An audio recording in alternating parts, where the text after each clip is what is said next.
From the wilderness of Kodiak Island, Alaska, this is Murder and Mystery in the Last Frontier with your host, Robin Barefield. In a land full of peril and vicious animals, humans are the most dangerous predators of all.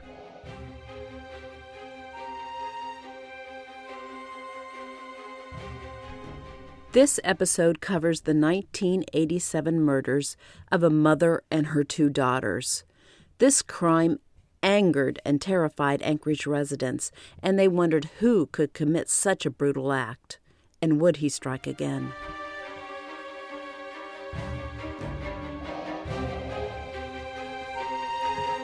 Welcome to Murder and Mystery in the Last Frontier.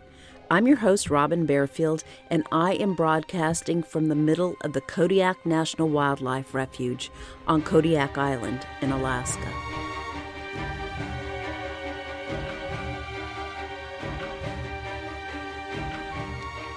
In my last episode, I profiled serial killer Robert Hansen. 3 years after Hansen was sentenced, someone brutally murdered Nancy Newman and her two young daughters in their home in Anchorage. While discussing Hansen's reign of terror, I pointed out how the sloppy police work and shoddy judicial decisions during Hansen's earlier crimes allowed a monster to remain free to hunt women. The investigation of the Newman family murders 3 years later, however, is a story about a police force and a crime lab working together in perfect harmony. I am amazed by how far the Anchorage police force and the state crime lab progressed in only 3 years. People move to Alaska for a variety of reasons, including adventure, the chance to make good money, life in the wilderness, and to escape the problems in their lives. Alaska is not a good refuge for people with serious issues, though. Winters are harsh, and the endless winter nights can be depressing. If a person has psychological problems to begin with, they are likely to get worse in Alaska. Kirby Anthony was so flawed before he moved to Alaska, it's difficult to say whether his condition worsened once he lived here for a while. But from his actions, we can guess it did.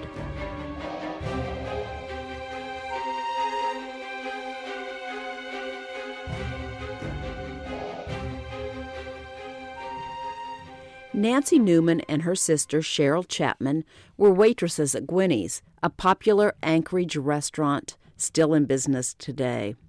Nancy's husband, John, worked as a heavy equipment operator for Mark Air until he was seriously injured in a forklift accident.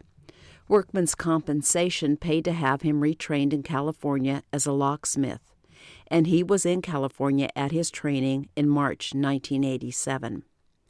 Meanwhile, Nancy and her two daughters, Melissa, age 8, and Angie, age 3, stayed in Anchorage, where Nancy worked as a tax accountant, in addition to her job at Gwinnie's. At 6 p.m. on Friday, March 13, 1987, Nancy joined her sister Cheryl and Cheryl's husband, Paul Chapman, for dinner at Gwinnie's. Meanwhile, Cheryl's daughter took Nancy's children swimming. After dinner, Nancy left her car at Gwinnie's and rode with the Chapmans to their house, where they sat and talked for a while. Later, they drove to Nancy's apartment and sat around her kitchen table, smoking and drinking coffee. Melissa and Angie returned home at 9 p.m. and went to bed, and the Chapmans departed a while later. Nancy left her car at Gwinnie's that night and told the Chapmans she would get a ride to the restaurant the following day to retrieve it. Her next shift at Gwinnie's was not until 6 a.m. Sunday.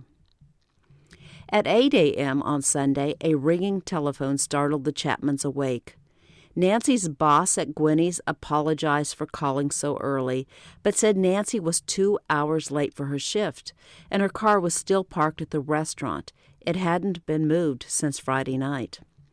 Her boss was concerned because Nancy was never late for work. Cheryl immediately knew something was wrong, and she and Paul hurried over to the Newmans' apartment. Cheryl had keys to her sister's apartment, so they let themselves in, and Cheryl, who was a nervous wreck, sat at the kitchen table while Paul searched the home. Paul opened the door to Melissa's room, where he found the little girl's body on the floor. She was on her back with her right arm under her back and her left arm out to the side. Both legs were bent at the knees and spread wide. Her nightgown had been pulled up above her waist. In the second room, Paul found Nancy dead on the bed, with a pillowcase around her neck and her nightshirt pulled above her breasts. The horror got worse when he opened the third door and found 3-year-old Angie Newman covered in blood. Both her left carotid artery and her jugular vein had been severed. Paul fought to remain calm as he returned to the kitchen and told his wife, "Don't go down the hall. They're all dead." Cheryl can be heard screaming in the background of the 911 tape when Paul called to report the crime.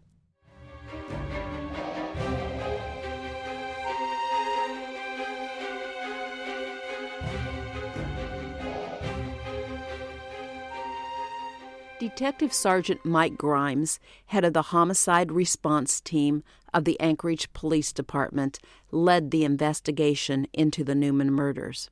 He assigned 2 groups of detectives to the case. One group was responsible for gathering evidence from the crime scene, while the other group concentrated on leads and suspects. It was one of the most intensive murder investigations in the history of the state. The forensic team spent 2 weeks combing the apartment for blood, hair, and fluid samples, as well as for fingerprints. They even searched for footprints in the carpet. According to Paul Chapman, Nancy borrowed their vacuum cleaner on Friday, March 13th, and cleaned her apartment. The freshly cleaned apartment allowed detectives to vacuum again and gather recently shed hair and fiber. Everything was meticulously collected, labeled, and shipped either to the state crime lab or to the FBI lab. Detectives noticed 2 cereal bowls in the kitchen sink, a cup of coffee on the kitchen table, and a few cigarette butts in the ashtray. Cheryl Chapman told police the girls liked to get up early on Saturday morning and watch cartoons and eat cereal, while Nancy drank coffee and smoked. This led authorities to believe the murders took place sometime Saturday morning. A large, empty cookie jar sat in the middle of the kitchen table, and John Newman told police Nancy kept her tip money in the jar, the coins packaged in rolls. Also missing from the apartment were Nancy's purse and jewelry, John's keys, checkbook, a wallet, and an expensive 35mm camera. Despite the missing items, the apartment looked tidy. It had not been ransacked. It was as if the perpetrator knew exactly where to find the things he took, and he disturbed nothing else. The murderer had struck Nancy in the face several times with a blunt object and then strangled her to death. Police found blood and a small amount of fecal matter on her sheets and green wool gloves near her body. They discovered blood on the underneath side of the bathroom light switch and a damp washcloth wadded up in the sink. Investigators recovered 3 pubic hairs on Melissa's bed and 13 more pubic hairs on or near her body. They found 1 pubic hair on Angie and collected 2 more from floor sweepings. They also found an additional hair on the wash rag in the bathroom sink. All 3 victims had been sexually assaulted, and Sergeant Grimes felt certain the perpetrator not only knew the victims, but had enjoyed himself while committing these atrocities. After he murdered Nancy and her daughters, he splayed their bodies as if displaying his handiwork. Grimes believed the killer was a sexual psychopath, and he consulted the FBI's Behavioral Science Unit. FBI analysts told him the murders were probably committed by someone close to the family and someone who spent enough time at their apartment that his presence in the neighborhood early in the morning did not arouse the suspicions of neighbors. The profile also stated the killer could likely keep himself under control when things were going well, but he fantasized about rape and murder and probably had assaulted other young girls. They noted that this type of individual could commit a brutal murder and then act normal an hour later.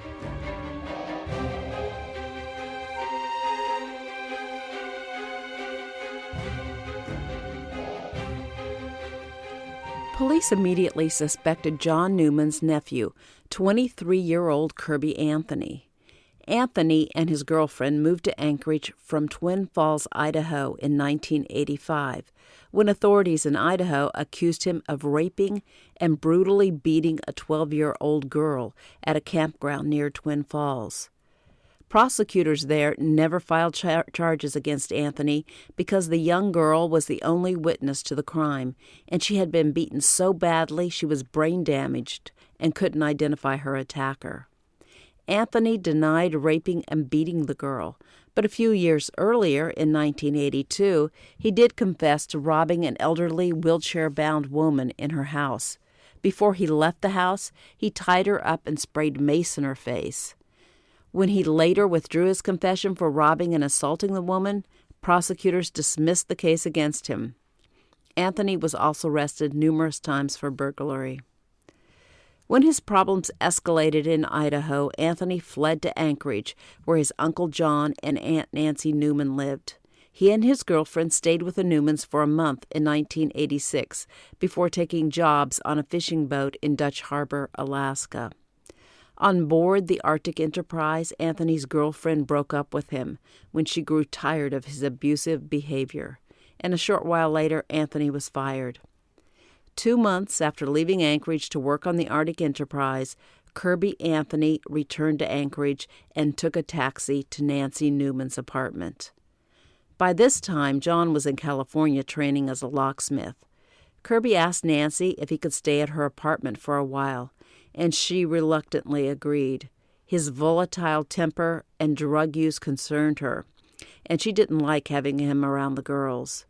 John was not happy when he heard Kirby was living in their apartment, and he told Nancy to kick him out. Nancy asked Anthony to leave, and while Anthony complied, he reportedly was furious with his aunt. According to Anthony, he spent the night of March 13th drinking alcohol and using cocaine at a dice-playing party across the street from where he lived. He stayed up all night and returned to his apartment the following morning when his roommate was getting ready for work. The roommate said Anthony left again around 8:45. Anthony said he then went to the home of his friend Kirk Mullins and arrived there around 9 a.m. Mullins, though, said Anthony didn't arrive at his home until between 10 and 11 a.m. But Mullins did say that when Anthony arrived, he acted normal, as if nothing were wrong. If Kirby Anthony was the murderer, police wondered how he could savagely rape and murder 3 members of his family and then carry on a casual conversation an hour later. Detectives asked Anthony for the clothes he had been wearing Friday night and Saturday morning, and then they searched his apartment, where they found John Newman's camera. Anthony claimed Nancy let him borrow the camera.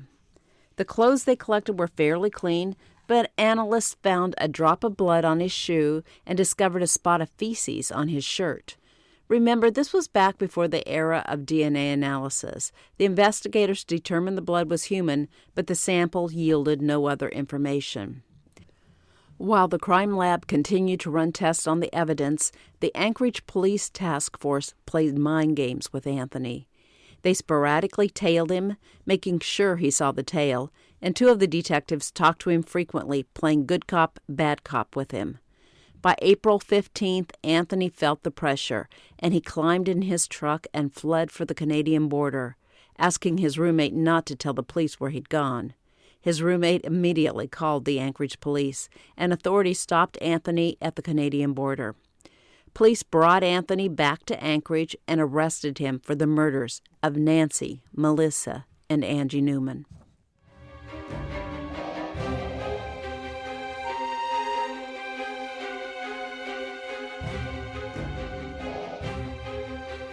Detectives were certain they had the killer in custody, but they had no witnesses and no direct pieces of evidence to tie Anthony to the crimes.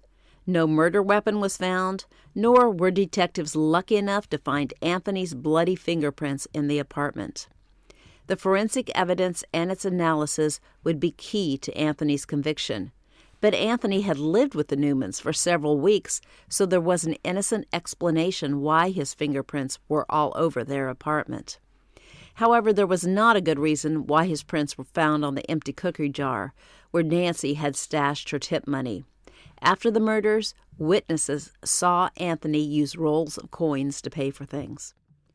Pubic hairs removed from the victims' bodies and from the damp washcloth left in the bathroom sink looked identical to ones collected from Kirby Anthony, but the hairs could not be matched definitively to one person. More damning were the lice egg casings clinging to some of the pubic hairs collected from the bodies, as well as to the pubic hair collected from the rag in the sink. At the time of the murders, Anthony had pubic lice. The washcloth also had green wool fibers on it, matching the gloves found near Nancy Newman's body. And the gloves were full of hair pulled from Nancy Newman's head. It appeared as though the perpetrator attacked Nancy while wearing the green gloves. He then removed the gloves and went into the bathroom to clean himself with the washcloth, leaving behind the wool fibers and a pubic hair covered with lice egg casings. Detectives were also certain Anthony got feces on his shirt from the spot on Nancy Newman's bed. Prosecutors struggled with the task of explaining to a jury how anyone could brutally murder 3 people and then act perfectly normal an hour later.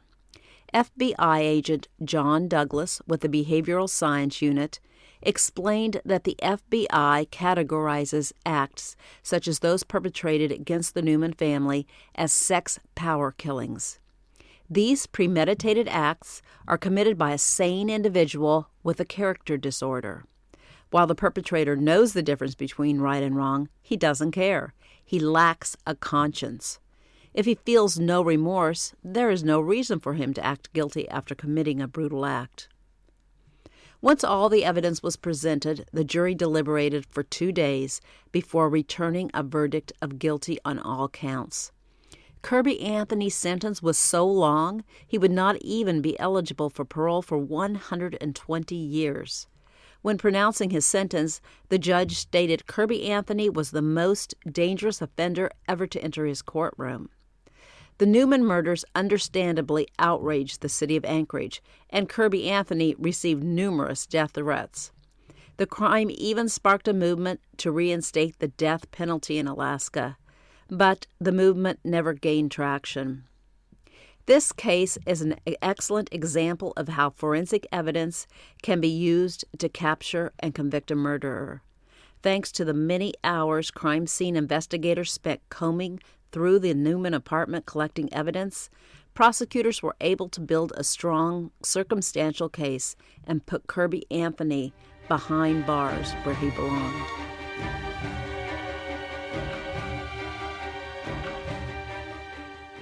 Thank you for listening. And if you enjoyed the podcast, please leave a review at Apple Podcasts so other listeners can find me. I've written 3 Alaska wilderness novels, and my 4th novel will be released soon. Check the show notes to learn more about my novels. I also write a newsletter about murder and mystery in Alaska. If you would like to receive my newsletter, check the link in the show notes to sign up for it. I write 1 newsletter a month, and it will include the links to my podcast for the month. Also, please check the show notes for my social media links, and I invite you to connect with me. Soon I hope to have a Facebook page dedicated to my podcast.